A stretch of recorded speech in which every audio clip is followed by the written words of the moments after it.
हाथ देख के ये समझ में आ गया कि वो बलि देते हैं? अपनी लाइफ में मैंने जितने भी हाथ देखे हैं, हजारों लोगों को देखे हैं, वो शायद मेरा वर्स्ट एक्सपीरियंस था। सच्चाई ये थी कि वो एक तांत्रिक थे अच्छा, और बच्चों की बलि भी देते थे। तो क्या ज्योतिष आपका आने वाला टाइम अच्छा है या बुरा है उसे बदल सकता है? होना है वो तो होके रहेगा, कर्म से हम उसको कुछ समय के लिए टाल सकते हैं।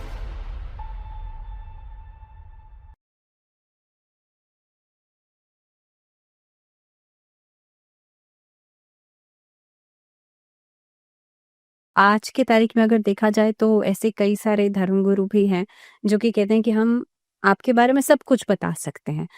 पर्ची पर लिख करके भी लोग पर्ची पर लिख करके भी लोग बता देते हैं।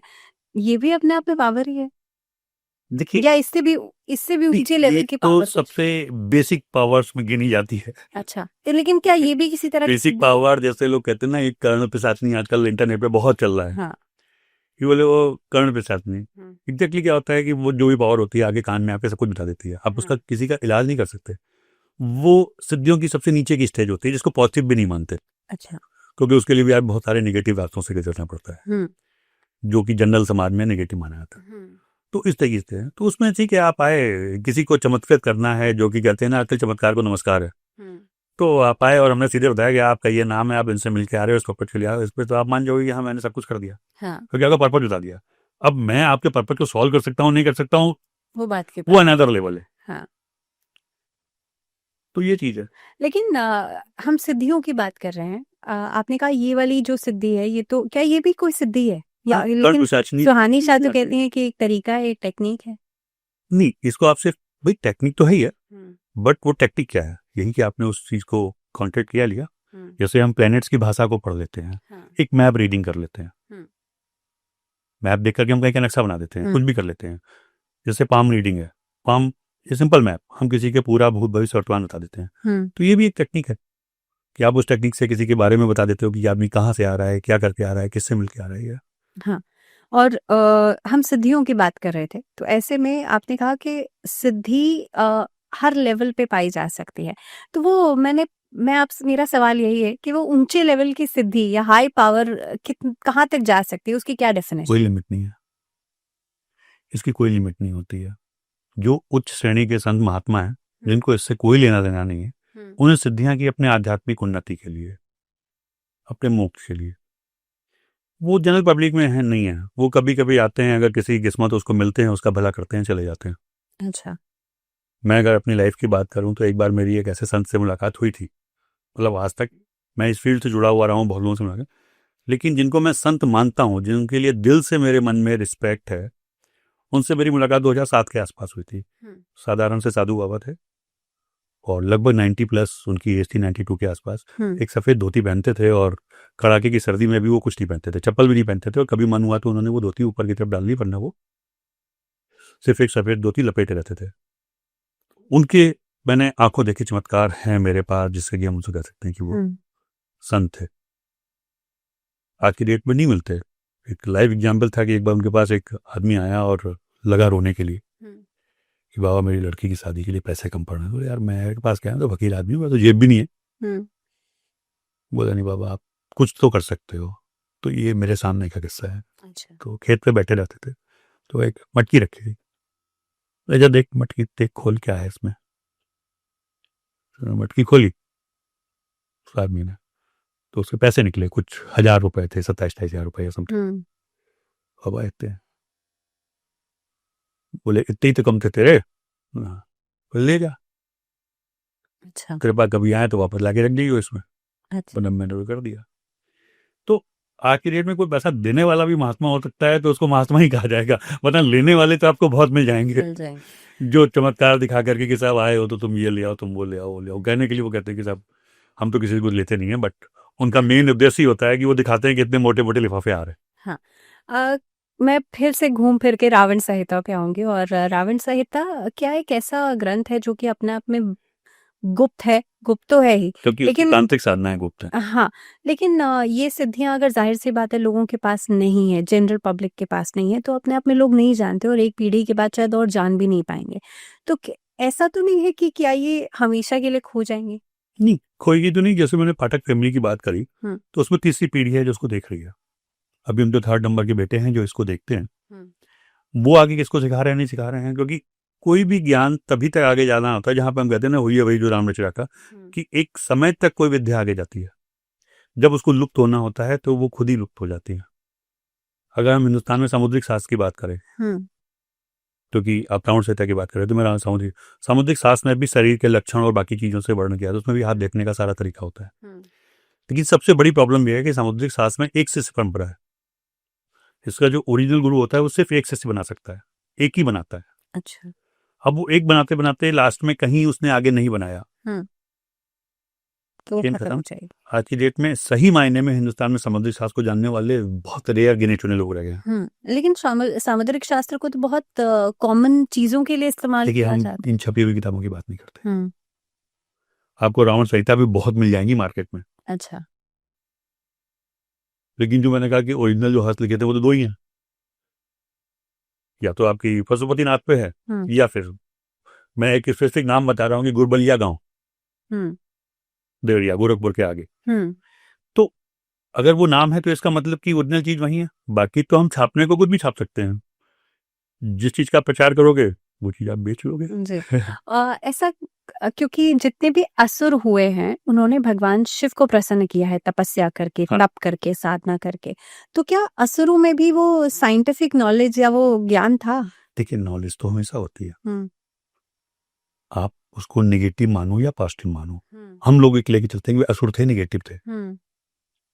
उन्होंने पावर के लिए पूजा करी, तो ज्ञान तो था ही। अगर हम मॉडर्न वर्ल्ड की बात बोले, बिन लादेन है, ओसामा बिन लादेन, हम लोगों की नज़र में वो एक आतंकवादी था, उसने अमेरिका में इतना बड़ा हमला किया गया, क्या हो गया। लेकिन जिसके लिए वो लड़ रहा था, जो उसके फॉलोअर थे, वो तो उसको पूछते ही थे ना एक तरीके से। नॉलेज नहीं होता। वो लंदन स्कूल ऑफ इकोनॉमिक्स से उसने इंजीनियरिंग करी थी। बहुत लर्नेड था, पढ़ा लिखा था, ये किया। तो डिपेंड करता है कि उस नॉलेज को हम कहाँ और कैसे इस्तेमाल करें। वो हर बार मैं एक ही सेंटेंस बोलता हूँ। जी। तो यहाँ पर सिर्फ थ्योरी ऑफ रिलेटिविटी है। जो हमारे लिए विलेन है दूसरे के लिए हीरो हो सकता है। जी। आप कहाँ खड़े होकर के देख रहे हो इसके ऊपर डिपेंड करता है। ऐसे में आपने कहा कि रावण संहिता के अलग अलग पार्ट्स हैं। एक तो ज्योतिष है, दूसरा हमने तंत्र की बात की। तो तंत्र को ये पूर्ण रूप से गोपनीय है आज भी। जिसको कहीं ना कहीं पे लोग अलग अलग तरह से, चाहे शक्ति की उपासना करके उसका इस्तेमाल करें या भगवान शिव की उपासना करके। लेकिन ज्योतिष को अगर देखा जाए तो ज्योतिष को भी बदलते समय के साथ अलग अलग तरह से प्रेजेंट किया जाता है। आज के टाइम में इसका रेलेवेंस कैसे देखते हैं आप? देखिए, ज्योतिष क्या है, सबसे पहले तो ये जानना जरूरी है। ज्योतिष में हम अध्ययन करते हैं हमारे जो ग्रह हैं, तारा है, ग्रह हमारा जो है, उसका हम अध्ययन करते हैं कि जो हमारे प्लैनेट्स हैं उनका किसी इंसान की लाइफ में क्या इम्पैक्ट है। अक्सर मुझसे एक क्वेश्चन पूछा जाता है कि साहब, ग्रहों का कोई लाइफ में इम्पैक्ट होता है या अलग इम्पैक्ट डालते हैं कि नहीं डालते हैं। यहाँ पर मैं उनको साइंटिफिक रीजन देता हूँ। हम जानते हैं कि हाई टाइड आती है, समुद्र में ज्वार भाटा आता है चंद्रमा के कारण, क्योंकि चंद्रमा की ग्रेविटेशनल फोर्स होती है जो पानी को इतने ऊपर लेवल तक पहुंचा देती है। इंसान की बॉडी में 3/4 पानी है। जब चंद्रमा आएगा या ग्रेविटेशनल फोर्सेस काम करेंगे तो पानी ऊपर की तरफ उठता है या नीचे जाता है। आप अक्सर ऐसा सुनते हो प्रैक्टिकल लाइफ में कि अगर आप उसको थोड़ा भी नोटिस करोगे, जनरल बात है कि पूर्णमासी या अमावस के आसपास आदमी का दिमाग या तो डिप्रेशन में होता है या वो हाइपर होने लगता है। आज तक जितने भी हमारे सीरियल किलर्स देखे गए हैं, इनको हम ल्यूनेटिक बर्ड भी बोल सकते हैं। जो ल्यूनेटिक बर्ड है, एक बुरा है वो, जो कि हमारे पागलपन या उन्माद का शिकार होते हैं, या जो सीरियल किलर्स होते हैं। पागल खानों में भी सबसे ज्यादा सुसाइडल टेंडेंसीज, तो इसी वो सारी चीजें आपको पूर्णमासी के आसपास उनमें दिखाई पड़ेंगी।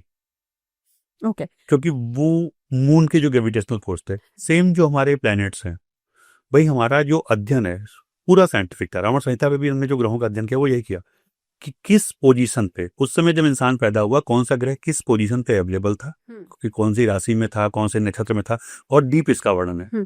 लेकिन अनिल जी, जाहिर सी बात है ग्रहों का प्रभाव तो हमारे ऊपर पड़ता है, क्योंकि एक प्लांट भी अगर उसको हम लगाते हैं तो उसका बढ़ना भी बायोलॉजिकल क्लॉक के हिसाब से होता है। सूर्य चंद्रमा दोनों चाहिए। लेकिन ऐसे में ज्योतिष जब ये दावा करते हैं कि भाई हम आपका फ्यूचर जो है, कोई भी इंसान अगर ज्योतिष के पास जाता है, अपने कुंडली दिखाते हैं उसके पास, उसके बाद सर्टेन उपाय बताए दिए जाते हैं।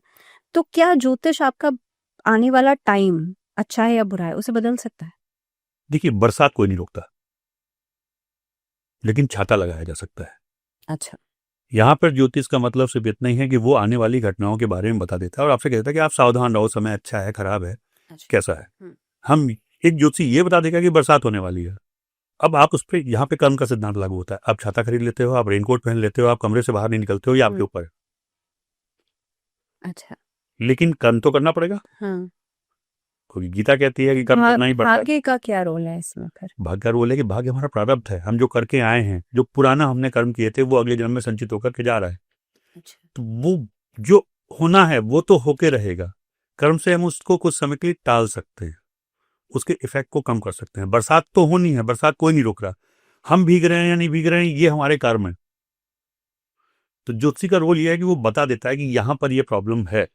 अब आप इसको कैसे बचाते हो, ये आपके कर्म है। हम सिर्फ आपको बता देंगे कि आपके संग बीमार पड़ने वाले हो। अब आप प्रिकॉशन नहीं लोगे तो आपको बीमार पड़ने से कोई नहीं रोक सकता, बट हाँ, आप प्रिकॉशन लोगे तो उसके इफेक्ट कम हो सकते हैं। भाई, सर्दी पड़नी है, गर्मी पड़नी है, बरसात पड़नी है। गर्मी है, आप एसी चला लोगे। आप प्रकृति के नियम को नहीं बदल सकते, लेकिन अगर आपने कर्म किए हैं तो आप एसी खरीद के चला सकते हो। This is the difference.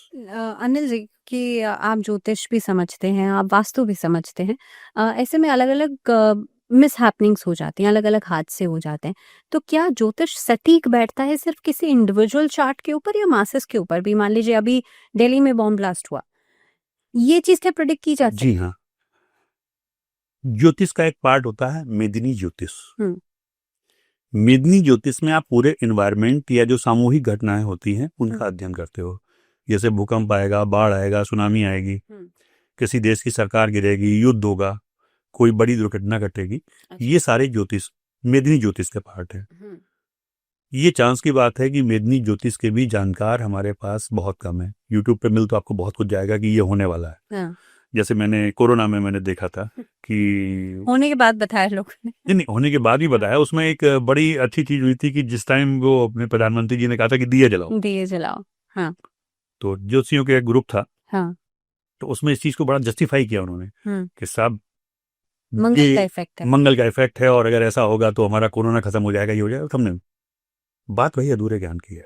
मेदिनी ज्योतिष मेरा पार्ट नहीं है, और ईमानदारी से बोले तो मेदिनी ज्योतिष के जानकार भी नहीं है। अच्छा।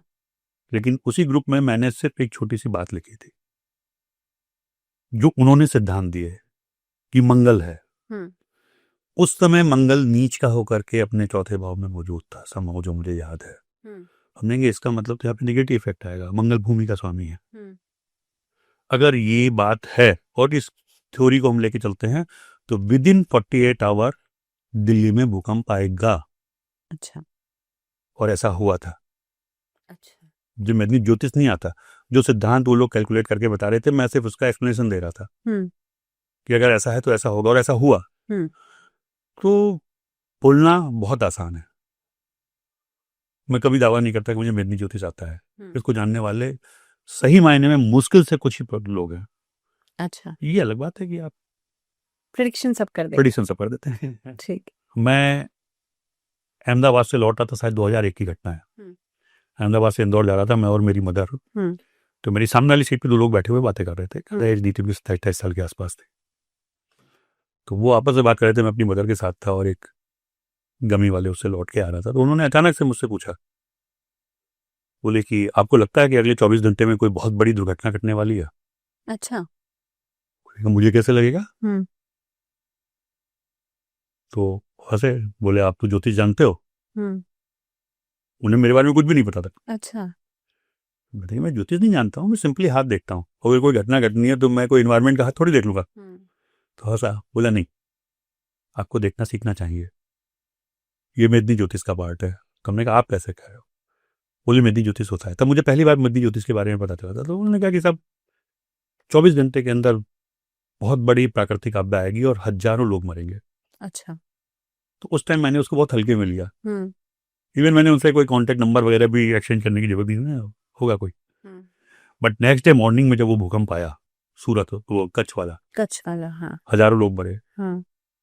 तो मुझे एकदम से क्लिक किया कि मैं कितनी बड़ी गलती की है कि मैं एक ऐसे इंसान से जिसको इतना कुछ पता था, उन्होंने पहले ही बता दिया। उन्होंने पहले ही बता दिया था। हाँ।